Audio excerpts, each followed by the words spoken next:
Top international and Australian surfers were joined by a large crowd here at Newcastle Beach today for day 2 of the BHP Steel International and the Coke Surf Trials. There was plenty of spectacular surfing. For all the highlights, NBN's Hour of News tonight at 6.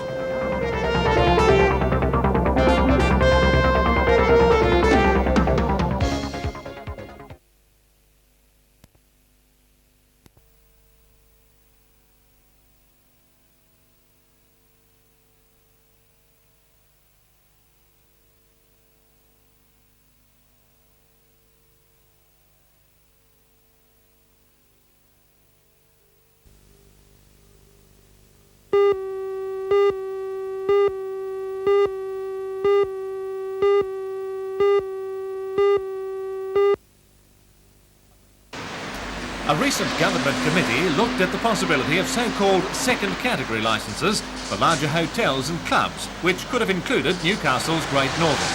But for now, such plans are on ice, with part owner Peter Garakidis saying he's still hopeful that when the dust settles, there may be the chance of country casinos. In his announcement yesterday, Mr Rann also declared a crackdown on so-called card clubs, which use a loophole in the law to avoid prosecution. The Premier says such a loophole is to be closed and there'll be a crackdown on all forms of illegal gambling. The Newcastle Chamber of Commerce and Industry President, Laurie Molyneux, sees a casino as an excellent means of developing tourism here. I think that Newcastle could do with an attraction of this nature. We certainly need to have tourists coming here. I suppose there are enough gambling facilities here, but that's an unusual sort of a thing. Tasmania and Darwin both have gambling casinos, which do bring a lot of people to the areas. I guess from a personal point of view, I'm probably a bit anti-gambling, but still, it goes on, and I think that the major towns in the state, or in the Commonwealth for that matter, could well do with this sort of attraction.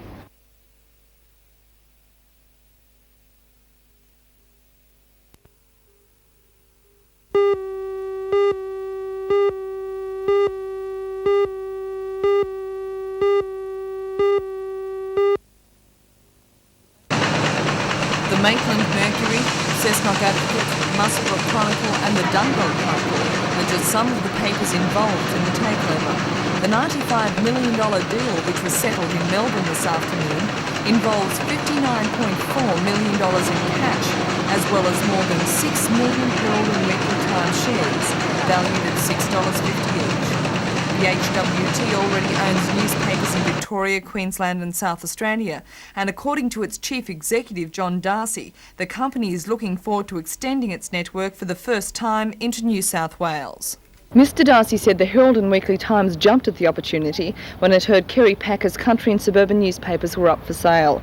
He says despite the change in ownership, the rights and status of the employees would be protected.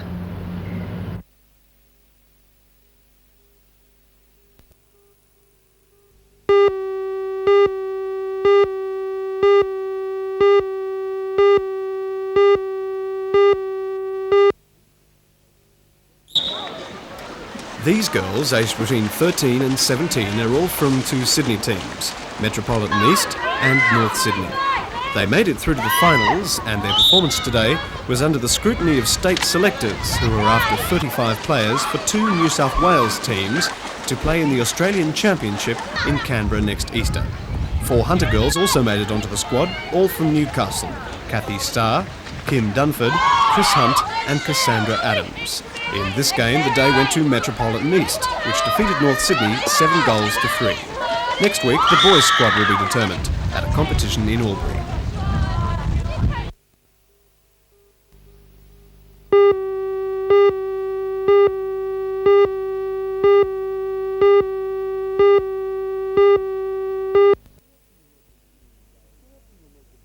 You can't be making $1 million. How the hell is somebody going to pay you $1 million at the box office, come to see you at the box office, and you're going to go out there and go like this? Paul Newman's made $5 million at the box office. Paul Newman. Paul who? Paul Newman. Paul Newman. Yeah, an actor.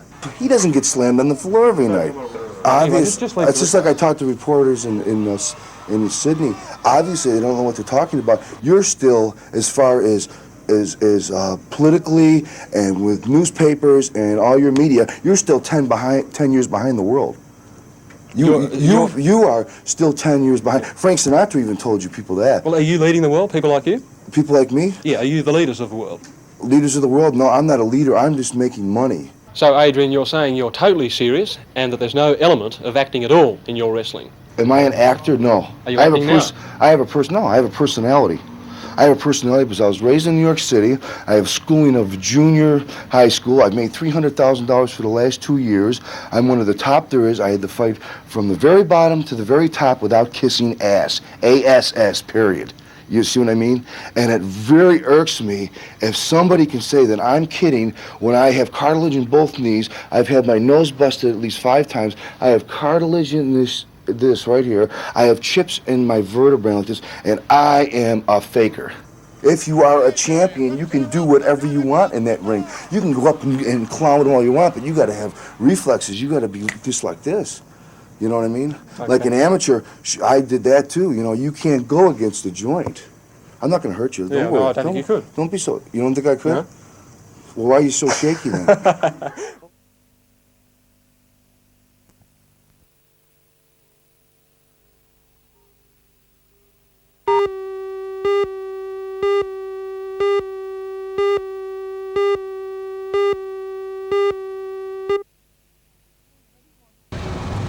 Eddie Watts has spent the past 4.5 months driving his motorised wheelchair around Australia to raise money for the Spinal Research Foundation. 29-year-old Eddie from Grafton has been followed around on his wheelchair trek by his parents. They too wanted to see Australia, but for Eddie the trip has special significance. There's been a few highlights, but one was going through Sandfire Flats, which is on the northwest of Australia, where it was 40-degree plus temperatures, and there wouldn't have been another person within 30 kilometres, so it was a rather unique experience for a severely disabled person to be in that situation. Eddie's mean machine was built by his father and can average a speed of 20 kilometres an hour. It's complete with a two-way just in case Eddie needs to get in touch with his parents. But have there been many times as the traffic hurtled past him when he's felt he couldn't cope with the situation on his own? The first was about the first week when the traffic, even when we were sleeping in the caravan park, you could hear these trucks roaring past them at night, so I couldn't get away from them. And then going across the Nullarbor, we'd had a lot of wet weather in the southwest of Australia. And I'd been thinking to myself, oh, it'll be hot and sunny on the Nullarbor, and nature was cruel, and we had 7 days of rain and cold wind, and I thought at that stage that I might not complete it. But fortunately, we kept on plugging along. All donations for Eddie Watts' wheelchair trek for spinal research can be made at any branch of the Commonwealth Bank.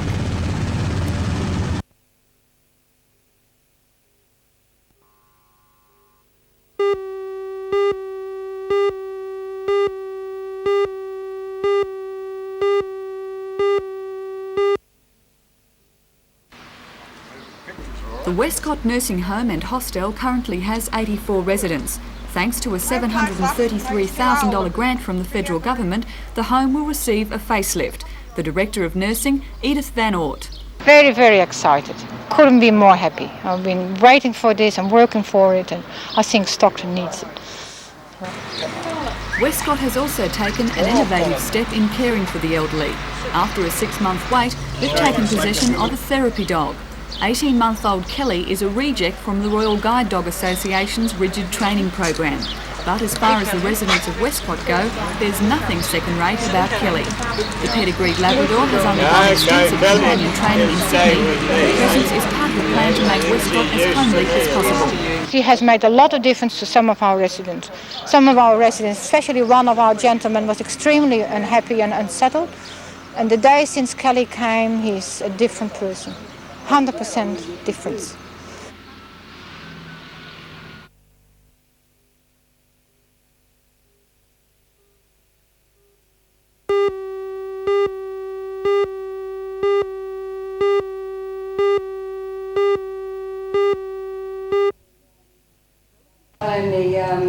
Relatives Against the Intake of Narcotics, or RAIN for short, is a self-help supportive group for those with relatives affected by the abuse of drugs.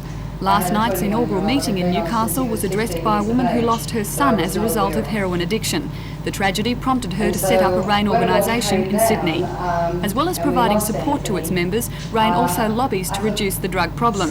One way is by seeking tougher penalties for drug pushers. I would like to see the entire period of their natural life taken away from them, and they are to be incarcerated in a prison away from all public and reasonable contact. I would like to see their assets and the assets of their families taken from them by the state and used for drug education. I would see absolutely no leniency or extenuating circumstances whatsoever prevail in the judiciary in arbitrating on these matters. Issuing Father Arthur Bridge would also like to see materials such as syringes made more difficult to obtain. I'd like to see the availability of syringes made far more difficult to get than they are at present. I think you cannot rely on the pharmacist himself. I think they have to be in cooperation with a legal requirement as well.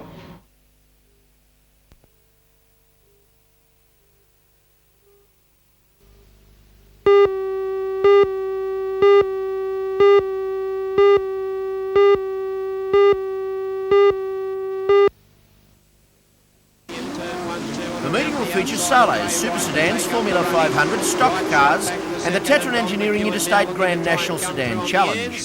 Drivers from Queensland and Sydney will be up against the local stars, with performance playing an important part of the program, as selectors will be starting to choose the drivers to contest the NBN Australia Cup USA versus Australia Sedan Test Series later next month. Over 30 solo riders will also feature in the 6 abreast sprints with international riders, including Michael newly crowned Australian short circuit champion Chris Watson, England First Division rider Sean Wilmot, and up-and-coming local champion Brian Nixon, all taking part. Third. Coming down main straight away, what a ride. Brian Nixon a clear winner. Sean Wilmot second.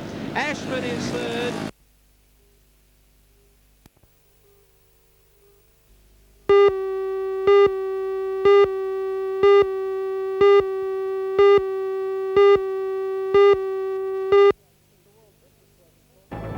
The world's richest surfing tournament, the BHP Steel International, was halted this afternoon as gale force winds whipped seas into a treacherous state.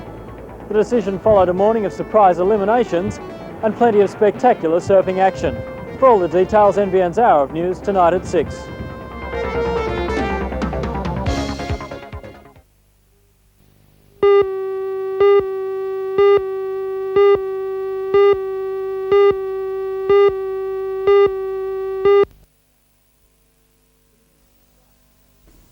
Even from the start of today's Day 4 of the Steel International, it was shaping up as an unsettled day. In round 1, no less than 8 of the seeded surfers were knocked out by relative unknowns who'd worked their way through the trials. Amongst them, trialist Bud Lamas from California continued his impressive run, defeating seed Matt Coscelli. If it wasn't unsettled enough with all the seeds dropping by the boards, Mother Nature did her bit and stirred up fierce winds and treacherous seas. Surfing legend, 4 times world champ Mark Richards didn't mind though. He was out there, luminous legs and all. The Wounded Seagull, as he's affectionately known, defeated Paul Burnett in round 1 to move closer to his aim of winning Newcastle's inaugural international surf tournament. It's very hard with the waves out there to do a lot with them because they are, as I said before, they're very windblown and they're very choppy and they tend to close out when you get on them. And part of the ride, you've got to ride it in the whitewater foamy section, which is pretty hard to do. So I'm pretty happy I'm through to the next round, which is great. And you think you're online for the big one on Sunday? Well, I'm trying my hardest, you know. I've got full support from the crowd. All the kids are, you know, cheering me as I walk down the beach and stuff, which is great. So I'm going to be trying my hardest to pull it off. Round 2 though, and things were getting out of hand. With the winds reaching gale force just after midday, and with Mark Richards paddling out against South African Michael Burness, the organisers decided enough was enough. But it was a decision that was generally welcomed by the surfers. You know, a surfing contest should be, the guys should be able to get out there and get their 4 rides and show the judges what they can do. And I don't think it should come down to a case where a guy wins just because he managed to catch 4 waves, not because he rode 4 waves well. And that would have been the situations with the conditions being horrendous as they are. Anyone who managed to catch his 4 waves, regardless of the manoeuvring he did or how well he surfed, probably would have walked away with the heat. By late this afternoon, most spectators and competitors had left the beach for shelter. Winds were howling in at 60 knots and competition had been abandoned for the day. The organisers insist, though, that time lost today will easily be made up. Well, you like to have as much time as possible to have these things pan out as well as you want them to, but yes, we do have enough time. I mean, there was a Grand Prix in Florida last year. They ran the whole event in one day, so we can certainly do it here at Newcastle.